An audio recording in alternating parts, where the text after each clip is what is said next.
ముందుగా వేదిక టీవీ ప్రేక్షకులకు స్వాగతం. వేదిక టీవీ చేపడుతున్న సర్వే ఏదైతే ఉందో ఇది కేవలం ప్రజల అభిప్రాయాలు మాత్రమే, వేదిక టీవీ అభిప్రాయం కాదు. వేదిక టీవీ అంటే ప్రజావేదిక, ప్రజల యొక్క వేదిక. ఈ వేదికలో ప్రజలు వాళ్ళకున్న సమస్యలు, ఇప్పుడున్న ప్రభుత్వంలో కాంగ్రెస్ హయాంలో రేవంత్ రెడ్డి గారి పాలన ఏ విధంగా జరుగుతుంది, 6 గ్యారెంటీలు ప్రజల చేతులకు ఏ విధంగా అందుతున్నాయి, మరి గతంలో కేసీఆర్ గారి పాలన ఏ విధంగా ఉంది అనే అంశాలపై ప్రజల యొక్క అభిప్రాయం తెలుసుకునే ప్రయత్నంలో భాగంగా ఈ సర్వే చేపడుతున్నాము. రిపోర్టర్ కార్తిక్ గౌడ్, వేదిక టీవీ. నమస్తే అమ్మ.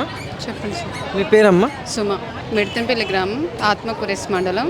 ఏం చేస్తుంటారమ్మా? వ్యవసాయం చేస్తాం. సీఎం రేవంత్ రెడ్డి గారి పాలనలో వ్యవసాయదారులకు ఎలా ఉంది, దానిపైన మీ అభిప్రాయం ఏంటమ్మా? ఇంతవరకు మాకు రైతు బంధు రాలేదు sir.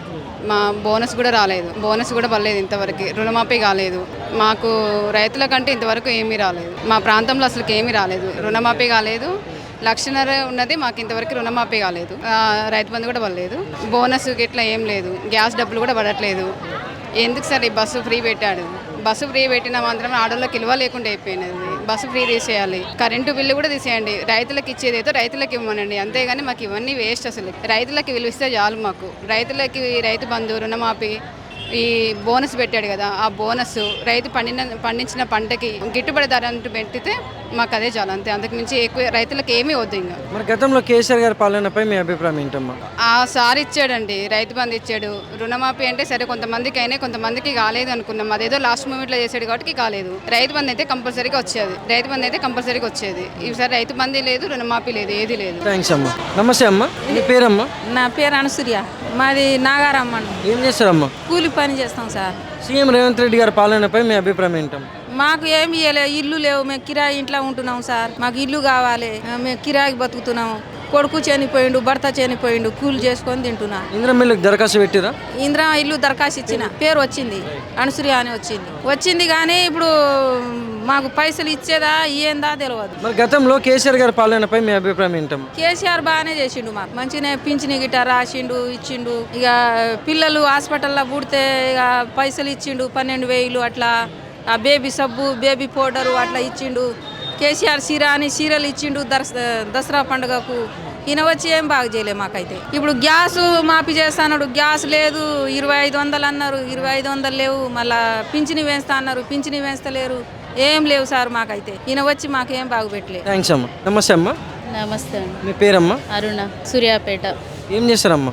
House wife. CM Revanth Reddy గారి పాలనపై మీ అభిప్రాయం ఏంటమ్మా? అంత మంచిగా ఉందని చెప్పలేము, కొంచెం టైం పడుతుందేమో అండి చేయడానికి ఇంకా అని అనుకుంటున్నాం. మేము చేస్తారని అనుకుంటున్నాం. రేషన్ కార్డు ఇంకా రాలేదండి, మిగతా వాటికి అప్లై చేస్తాం. రేషన్ కార్డు వస్తే ఈ 6 గ్యారెంటీలకు అప్లై చేస్తారు. గతంలో కేసీఆర్ గారి పాలనపై మీ అభిప్రాయం ఏంటమ్మా?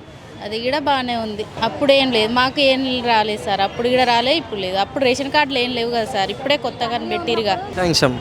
ఓకే అండి. నమస్తే సార్. నమస్తే అండి. మీ పేరు సార్? చంద్రశేఖర్, జనగాం. అది దిల్చునగర్లో ఉంటాం. ఏం చేస్తుంటారు సార్? నేను సివిల్ ఇంజనీర్ చేస్తాను. సీఎం రేవంత్ రెడ్డి గారి పాలనపై మీ అభిప్రాయం ఏంటి సార్? ఓకే, కానీ మేము ఇంకా లబ్ధి చెందలే. స్కీమ్స్ బాగానే ఉన్నాయి కానీ ఇంకా మేము లబ్ధి చెందలే. అది విధంగా ఉండను కానీ మా కుటుంబానికి ఇంకా లబ్ధి కాలేదు. చూద్దాం, ఇంకా 3 సంవత్సరాలు ఉంది, ఆ లోపు ఏమైనా లబ్ధి అయితే చూద్దాం. మరి గతంలో కేసీఆర్ గారి పాలనపై మీ అభిప్రాయం ఏంటి? మా చెల్లి గవర్నమెంట్ మెడికల్ కాలేజీలో చదువుకుంటుంది, నాగర్కర్నూల్లో. సో ఆ విధంగా మేము కేసీఆర్ పాలనలో లబ్ధి పొందినాం. గవర్నమెంట్ మెడికల్ కాలేజ్ పెంచింది కాబట్టి మాకు సీట్ వచ్చింది. Thank you sir. ఓకే. నమస్తే అమ్మా. నమస్తే అండి. మీ పేరమ్మా? రమ. ఏం చేస్తారమ్మా? ఐశ్వర్య. సీఎం రేవంత్ రెడ్డి గారి పాలన విధానంపై మీ అభిప్రాయం ఏంటమ్మా? ఏం మంచిగా అనిపిస్తలేదు. ఎందుకనంటే ఇప్పుడు రైతు బంధు పడతలేవు, కళ్యాణ లక్ష్మి పథకం వస్తుందన్నారు, రాలేవు. ఇంటింటికి ఒక్కొక్కరు మస్తు తాగుతున్నారు. వైన్ షాపులు బంద్ చేపియాలి. మరి గతంలో కేసీఆర్ గారి పాలనపై మీ అభిప్రాయం ఏంటమ్మా? జర ఆయన చేసినప్పుడు రైతు బంధు పడేది, కళ్యాణ లక్ష్మి పథకం వచ్చింది, ఆయన చెప్పినే చేసిండు కదా. థ్యాంక్స్ అమ్మా. నమస్తే తాత. నమస్తే. మీ పేరు తాత? వ్యాసారపు వెంకన్న, ఏపూరు, ఆత్మకూరు మండలం. ఏం చేస్తుంటారు తాత? కూలినాలు పనిచేస్తాం. సీఎం రేవంత్ రెడ్డి గారి పాలనపై మీ అభిప్రాయం ఏంటి తాత? ఇప్పుడే మంచిగా ఉన్నది. కరెంటు బంద్ చేసాడు, బిల్లు లేకుండా. ఆడోలో బస్సు పెట్టిండు, 2 లక్షలు అప్పు తీర్పిండు. వ్యవసాయం చేస్తుంటారా? నాకు రుణమాఫీ జరిగింది 2 లక్షలు. నాకు మాపైంది 1 లక్ష.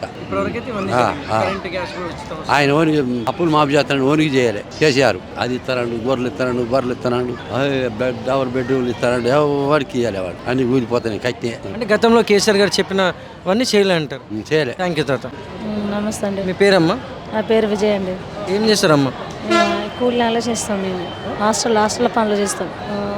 దేవేంద్ర రెడ్డి బాగానే చేసిండు. బస్సు ఫ్రీ పెట్టిండు, గ్యాస్ ఫ్రీగానే పెట్టిండు, వంటల స్త్రీలకి 4,000 పింఛన్ పెట్టిండు. ఇవన్నీ వస్తున్నాయి కానీ కేసీఆర్ లేని వాళ్ళకి ఇల్లు ఇస్తున్నాను, ఇల్లు ఇయ్యలేదు. మళ్ళీ ఎకరానికి 5,000 ఇస్తాను, ఉన్నోనికే ఇస్తుండు. మళ్ళీ డబుల్ బెడ్రూమ్లు కూడా ఉన్నోనికే ఇస్తుండు. మాకైతే ఏమి పేదలకైతే మాకైతే ఏం చేయలే. ఆయన ఓట్లు వేసినాం, గెలిపించిన చాలా సార్లు. కానీ ఇక ఈసారి అనేస్తే మరి అన్ని ఇప్పిస్తారేమంటే కూడా సారి కూడా ఏమీ లేదు. మాకు ఎవరైనా కానీ పేదలం అని కూడా మాకు ఇల్లు ఇయ్యలే. మాకు కేసీఆర్ ఇల్లు ఇయ్యలే మాకు. మేము ఇంత కష్టపడి చేసుకుంటున్నాం కానీ మాకు ఇల్లు అన్నం ముచ్చటలే. మాది కూడలి, మా మండలం మోతే. ఇంత మాటికి మా ఊరి వెనకనే పడిపోయింది కానీ మా ఊరికి ఎవరైతే ఏం చేయలేదు. ఎవరైనా వచ్చి ఎమ్మెల్యేలు వచ్చి ఎవరైనా చూడలేదు, అటు మాకేం చేయలేదు. మేము కష్టపడి మరకలతో మేము కష్టపడి మేమే పోరాడుతున్నాం కానీ మాకెవరు సాయపడలేదు. మేము ఇప్పుడు హైదరాబాద్ ఉంటున్నాం. హైదరాబాద్ హాస్టల్లో పని చేస్తాం మేము. నాకు ఇద్దరు ఆడపిల్లలు, నాకు భర్త లేడు, నేను అడ్రస్ నేను కూలీనాలు చేసుకొని బతుకుతా. మాకు ఇంత మట్టికి కూడా గెలిచిన వాళ్ళు కూడా ఎవరైనా మాకు ఇవ్వలేదు. ఇప్పుడు బస్సు ఫ్రీగా అంటే రేవంత్ రెడ్డి బస్సు ఫ్రీ పెట్టిండు, లేడీస్ కి పెట్టిండు. ఇది